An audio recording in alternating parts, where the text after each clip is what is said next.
Well, history being made at Dartmouth College. A New England school making a historic hire. Dartmouth football should be applauded. Paying dues and then some is often what it takes to find success. And for this coach on the Dartmouth football team, it took even more because of her gender.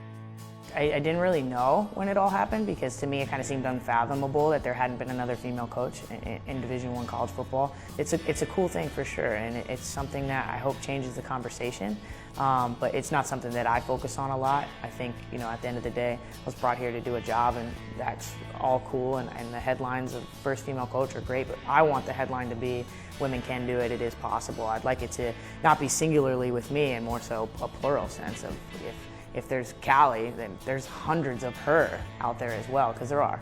What we do here will be the blueprint for whether or not other people want to do something. But I'm so confident, again, that I'm in the right place and surrounded by the right people and in the right environment to do a great job.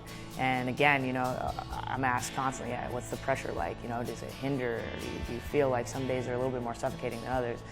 No, I mean, it's my job. I wake up every day, and just like anybody else doing their job, you do your job. And as long as I do my job well and take it seriously and continue to work hard every day, this will be a positive thing. It is already a positive thing. She'd like to get into the coaching world and on the field. And I've been very, very impressed. So impressed with her that I'd like to offer her a position with us this year.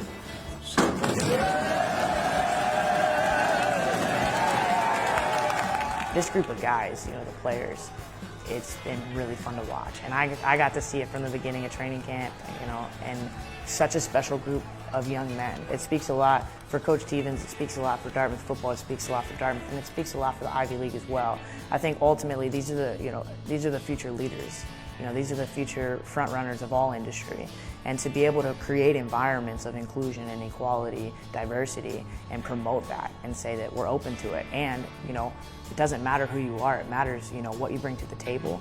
That's such an important life lesson. So to be able to continue to reinforce that through the decisions that are made, even in just hiring a coach, it says a lot to the student body about what's right, doing what's right, and doing what, the best possible decision is, because these are the decision makers in the future. What we are doing here is great, and it's going to open the door for so many people. And, this is what I say all the time, I'm not the first, I'm the first of many. And these conversations are what create that. This is what gets the word out and helps people understand that this is a positive thing for the game of football. I have no problem kicking the door in so that this flood can come behind me. That's what I want to do, that's what I want it to be. I don't want to look back next year and be the only one, or there only be a couple. I want this to really evoke some change and change the conversation. So, yeah, there's pressure, but this is a good pressure to have. This is something exciting.